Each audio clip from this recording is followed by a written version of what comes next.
Hi, I'm Rhoda. I'm the video food director for Bon Appétit and Epicurious. What does it taste like? It doesn't taste like anything. Does it taste briny? Oh. Hi, I'm Emily, and I do know what a kitchen is. My chicken tenders, I like ketchup. Hi, I'm Frank from the Institute of Culinary Education, and I've been a chef for 24 years. For the most part, I'm not really worried that they're brown. I'm really worried that they're crisp. I'm Rose. I'm a food scientist. Each chef served their chili with supporting starches. And I'm Lorenzo. I'm a level 2 chef, and I'm cooking at home, folks. I wouldn't have done anything different. Add more cheese. And here are all of the answers To all of your questions. Brown chicken. Let's spin the metaphorical wheel.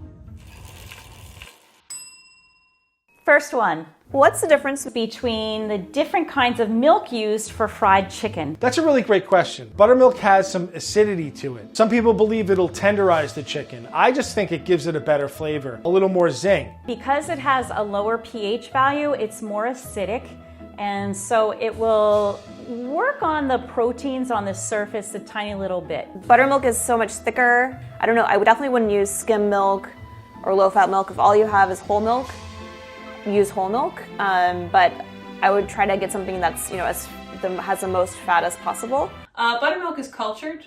Goes to the opera, fancy. Regular milk? Never been to the opera. Bye-bye.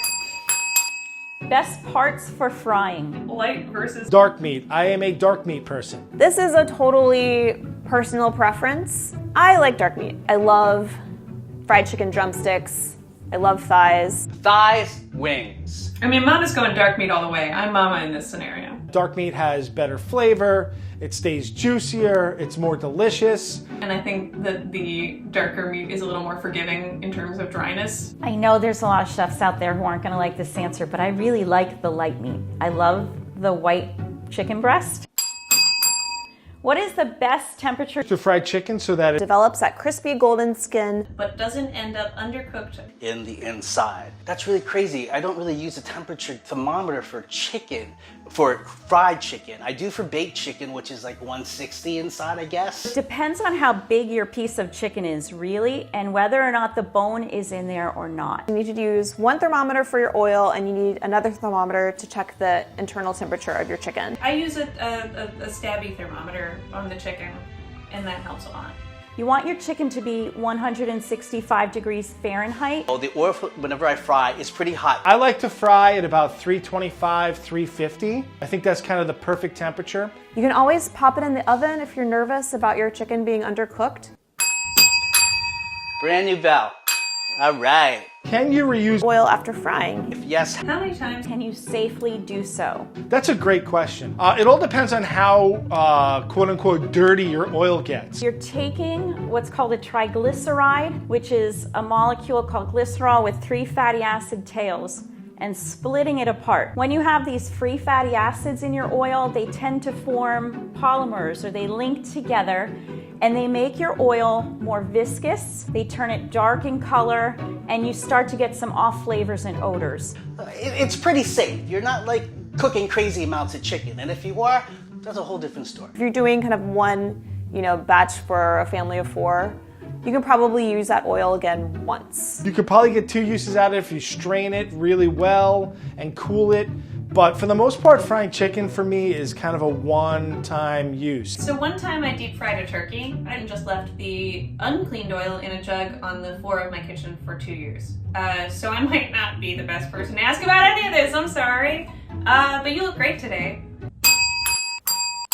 How do you get that crispy outer layer? Mine either ends up dry. As the meat inside, Or really soggy on the inside. That's whenever the oil has soaked in and the temperature is not as high as it should be to even start frying. Sounds like you need to adjust your fry temperature. Hot rumor going around the internet mill. A little bit of alcohol in your batter, actually, because the alcohol evaporates really fast, will give you that crispy, crunchily bit. if you don't coat your chicken properly and you don't fry it at the right temperature, that might be the problem. I think also cornstarch in your flour is supposed to help. If your meat is turning up dry on the inside, it sounds like you're overcooking it, so you're cooking it too long. If you cover it after it's out of the fryer, or if you let it rest for a really long time, there's a good chance that the excess moisture inside the chicken will start to steam the crust, and you don't want that. If not the chicken, why don't you get crispy?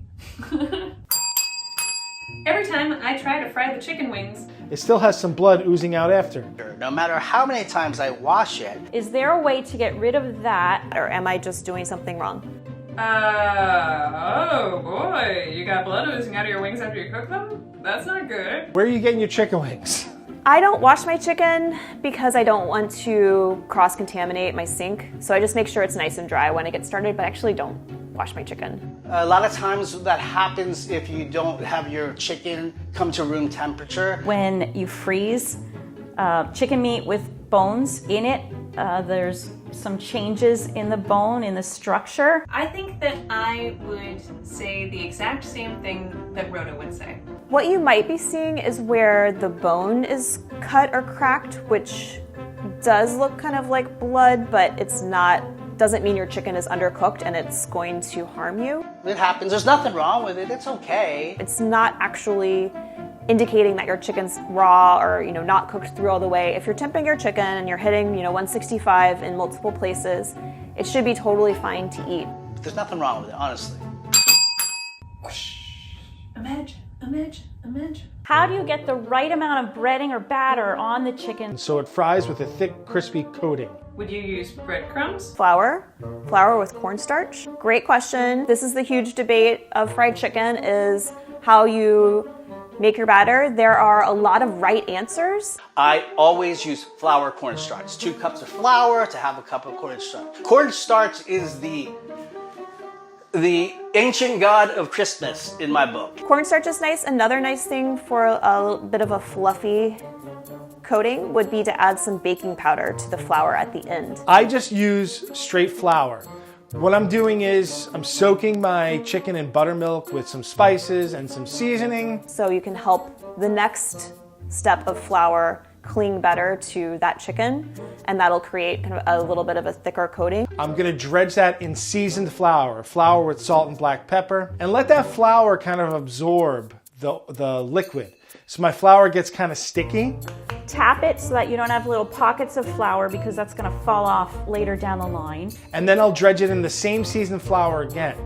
You can also use breadcrumbs, and the same principle applies. For chicken, I don't do breadcrumbs at all. I think breading and frying chicken, like southern fried chicken, are 2 separate things. I would say if you want like traditional fried chicken, you're gonna want to go flour and cornstarch. You can add a little bit of your liquid step to your final flour mixture, and that can actually help create those little craggy, shattering, crunchy bits when you bite into the shell of the fried chicken. Yum! Ooh, that sounds really good. Wham! How does one successfully fry chicken without the breading falling off? When I take one bite. It's a common problem for me when I make fried chicken. I'm wondering if you do skin on or skin off fried chicken, because that can make a difference too. I think that sometimes if you get a little too much steam in between the chicken and the breading, that's when it separates, and I think that that's because you didn't have it hot enough. Your oil is not hot enough because you're creating bubbles between the skin and your coating. That's not the oil bubbling, that's the water being drawn out of the chicken, so you have these little steam pockets, if you will. And that's one of the other reasons why I leave the flour on for about 15-20 minutes. I don't touch it, I just let it sit there. Does it really matter if the batter falls off? If the breading falls off? I mean, if you have to pick it up, it's okay. One of the keys to having your breading not fall off is to make sure that first dip in flour, you don't overcoat the meat, shake it off so there's no pockets that are gonna kind of poof open and detach your nice crust later on when you're frying it, so. But what you're doing is you're creating air bubbles in between the surface of the skin and your batter. Ooh, I can't believe I knew that. In your opinion, what makes a better batter? Liquid or solid? In my opinion, which this question is asking, I prefer the solid option here, which would be flour dredge and then into the oil. It depends on what you want. I think I like a liquidy batter. I like a really light batter. Most fried chicken doesn't have a batter on it. Onion rings have batter. Funnel cake is a batter. I think fried chicken is a whole different animal. Batters are tasty, they're nice, but it gives a different look to the fried chicken. I guess liquid. I'm gonna go with liquid. Final answer, liquid. I like the dry, solid. I have an open mind. I'm willing to try the wet batter, but in my opinion, I like the dry.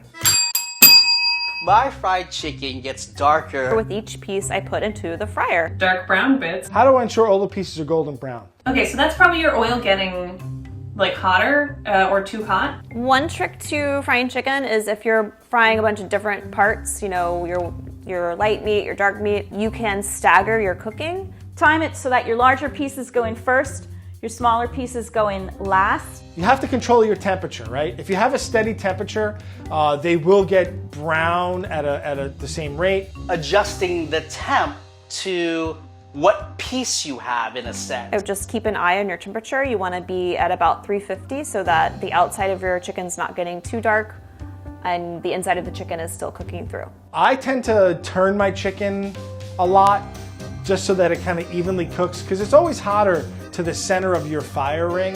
Does that make sense? What's the best secret ingredient for the breading? I've heard pancake mix. Crushed hot chips. And even instant coffee. Well, it depends on the breading. What your secret ingredient is might not be the same as what somebody else's secret ingredient is. But you can definitely use like a pulverized cracker. I think the secret ingredient for breading is baking powder, probably over any of these other ones. Sometimes I grind up cornflakes or breakfast cereal and use it as a coating, especially if I'm doing boneless chicken tenders that I'm frying. That's really tasty. I don't know how well crushed hot chips would stick. I have had cornflake chicken, which is delicious, but usually that's like an oven preparation, not a fried preparation. The best secret ingredient is salt. Season your food. When do you put on seasoning? A, on the flour. I'd like to point out that this is spelled like flower as in a rose. I'm the worst speller in the world, so don't you worry. B, directly on the chicken. C, on the chicken after cooking. Correct answer is D, all of the above. People do all three. I do the first two. I do it on the chicken, and I also do it in the flour. I season throughout the process, okay? I will put seasoning in my buttermilk marinade. I will put seasoning in my flour, and I'll taste a little piece after it's fried, and if it needs more seasoning, I'll put some seasoning on afterwards. I think just layering flavors always makes for a nice, richer fried chicken. That's the key to any fried food, is to add some seasoning after you cook it. I'm curious to see how you use roses and daffodils in your chicken cooking. Oh, this is a good one.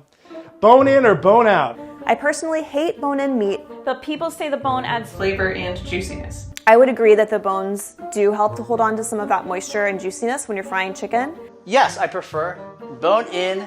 It does add flavor to you. I would say for fried chicken, bone-in is like the gold standard. Bone does add flavor and juiciness. I am a bone out person.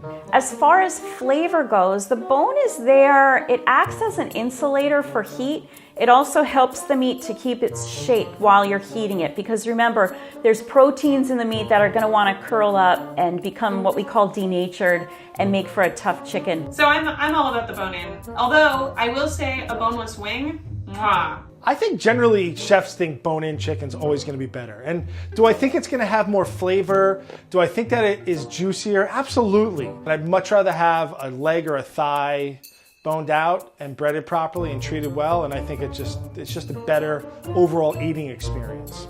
So on 4 Levels Fried Chicken, I did do chicken breast, but that was like a chicken finger style thing, which is different. Chicken tenders are not like the most classic, iconic form of fried chicken in my mind, but I think it still counts as fried chicken. And that's everything. It's everything. Everything there is to know about fried chicken. Well, almost everything. I could keep going. Bok bok.